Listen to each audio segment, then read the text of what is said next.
Bonjour auditeurs et auditrices de Radio Taïwan International, ici Clément Tricot. Vous écoutez un nouvel épisode de l'émission La Ville en pratique. On va encore une nouvelle fois parler d'architecture, d'urbanisme et donc de construction à Taïwan. Aujourd'hui, je vous propose de plonger dans l'actualité de l'architecture résidentielle à Taïwan à travers un événement qui depuis un moment déjà structure le débat architectural local. C'est cette année une nouvelle édition du prix taïwanais de l'architecture résidentielle. Un prix qui, au-delà de la reconnaissance professionnelle, interroge une question centrale. Comment habiter aujourd'hui à Taïwan ? Qu'est-ce que ça veut dire ? Parce que construire des musées ou des tours, ça attire forcément l'attention. D'ailleurs, ici dans l'émission, on a souvent parlé de grands édifices publics ou de grandes tours privées. Mais construire des foyers, des maisons ou des logements, ces lieux dans lesquels on vit tous les jours, ça pose des questions beaucoup plus profondes. Comment habiter une ville dense comme celle qu'on peut trouver à Taïwan ? Comment vivre avec le climat ? Comment faire cohabiter plusieurs générations ensemble ? Autant de questions que les projets sélectionnés cette année prennent à bras-le-corps dans ce prix taïwanais de l'architecture résidentielle. Alors, un peu de contexte, il faut quand même rappeler qu'à Taïwan, les parcelles sont souvent étroites, les villes compactes, les bâtiments mitoyens, la lumière entre difficilement, parfois l'air va avoir du mal à circuler et pourtant la vie s'y organise bien, elle est dense, elle est verticale et forcément il faut gérer du quotidien. Et donc dans ce cadre contraint, les architectes ne peuvent pas simplement dessiner des volumes, ils doivent inventer de nouvelles stratégies adaptées à ce contexte. Et donc on parle d'un prix qui est dédié à la question du logement aujourd'hui. Il a été créé en 2006 par l'architecte Chen Chong-hung. Le prix TRAA exactement est né d'un constat simple, le logement est le type d'architecture le plus répandu, mais aussi paradoxalement l'un des moins débattus dans le champ architectural. Ça fait peut-être un peu moins rêver, ça fait un peu moins la une des magazines. Mais pourtant, le prix s'est imposé comme une plateforme de réflexion sur l'habitat, avec un objectif clair, améliorer la qualité du logement à Taïwan et encourager des approches innovantes capables de répondre aux transformations sociales, environnementales et culturelles. Tout ça, donc forcément, à Taïwan. Et donc pour cette 10e édition, près de 180 projets ont été soumis, couvrant plusieurs catégories, la maison individuelle, l'habitat collectif, le logement social ou encore, forcément, un prix spécial. Et tout ça va être débattu par un jury de qualité qui va devoir s'appuyer sur 2 critères principaux. Comment on repense en profondeur les modes d'habiter et puis comment on propose des réponses innovantes aux conditions contemporaines. Et donc parmi les projets retenus, on va s'intéresser à certains, une sélection issue plutôt de la catégorie des maisons, des foyers individuels, qui donne un petit peu aussi à voir la diversité des réponses architecturales sur le territoire. On va commencer avec un exemple qui s'appelle la Maison Vallée. Alors la Maison Vallée, présentée comme un endroit où on peut habiter entre nature et densité urbaine. C'est conçu par Sword Design Studio and Ray Architects à Taichung. C'est une maison individuelle d'environ 340 mètres carrés. C'est quand même beaucoup pour une maison. Construite en 2024 sur une parcelle étroite typique de la ville taïwanaise. On n'est pas chez monsieur tout le monde et madame tout le monde avec un logement de cette taille. Le projet part d'une contrainte assez forte. Tissu urbain dense, avec peu d'ouverture et une ventilation très limitée. Pour y répondre, qu'est-ce que les architectes ont choisi de faire ? C'est de décomposer le volume en 5 blocs décalés et séparés par différentes interstices. Alors, à quoi va servir cette forme de fragmentation ? Ça va permettre à la lumière, à l'air, à la végétation de pénétrer profondément dans le bâtiment en créant des espèces de petites coursives. L'ensemble fonctionne comme une sorte de vallée verticale, c'est présenté comme ça, j'aime beaucoup le concept. C'est inspiré à la fois du paysage naturel et du mode traditionnel de la cour taïwanaise. On a effectivement ces grands blocs qui se dressent, mais on a la lumière qui rentre dans les différents espaces. Les matériaux qui sont utilisés sont très intéressants, du bois, de la pierre et du métal, mais ainsi que certaines surfaces minérales bien blanches pour jouer encore sur cette impression de lumière et de luminosité. Ça vient participer à cette volonté de créer un dialogue entre l'intérieur et l'extérieur. Et puis donc à l'intérieur, on en parle, les espaces sont distribués sur plusieurs niveaux et des demi-niveaux. Ça va favoriser une coexistence entre la vie un petit peu collective au sein d'une famille et des espaces d'intimité. Le projet est pensé pour accueillir une famille élargie dans une logique de cohabitation intergénérationnelle. Donc là, dans l'idée, c'est de garder un peu cette forme traditionnelle de la vie taïwanaise. C'est une maison qui est relativement grande, c'est fait pour ça. Et c'est quand même destiné à une famille plutôt aisée puisque s'acheter 340 mètres carrés dans une ville taïwanaise, ce n'est pas donné à tout le monde. On passe sur un autre exemple qui lui cherche à réinterpréter la maison taïwanaise là aussi. Donc là, il y a la Tainan Long House dans la super municipalité de Tainan. On pourrait aussi citer la Lin House, toujours à Tainan, qui viennent s'inscrire dans cette logique de réinterprétation des typologies traditionnelles de construction taïwanaise.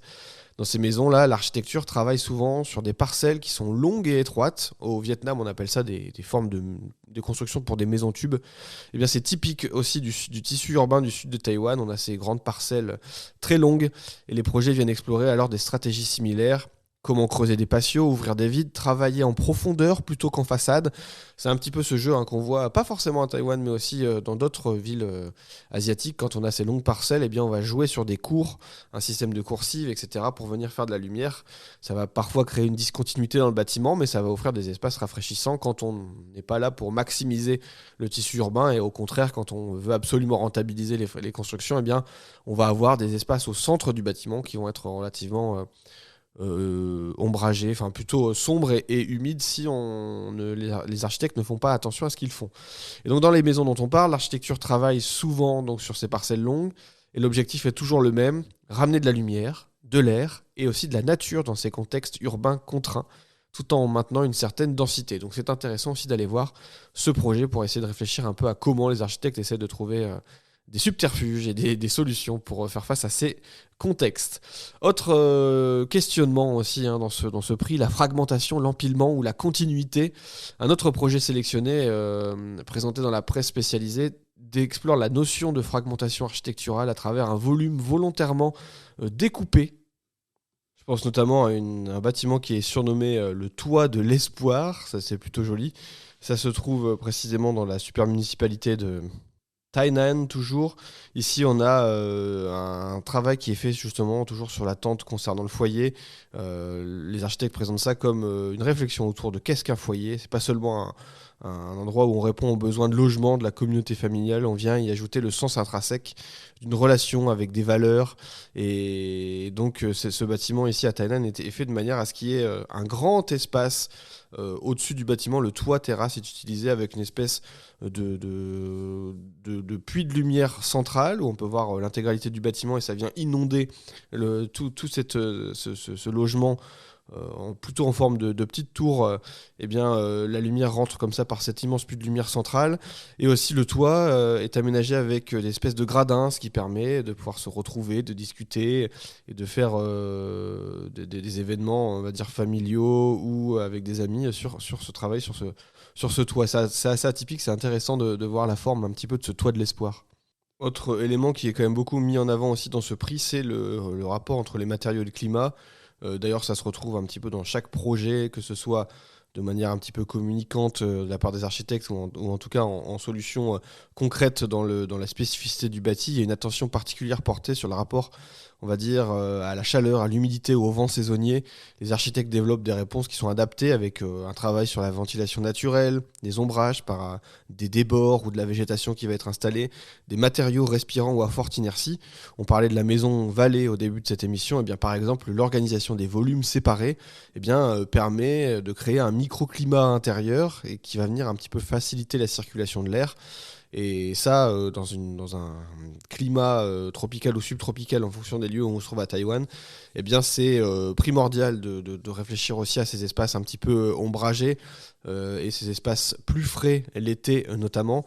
Et puis l'air qui circule, c'est aussi une manière de favoriser aussi un taux d'humidité plus bas.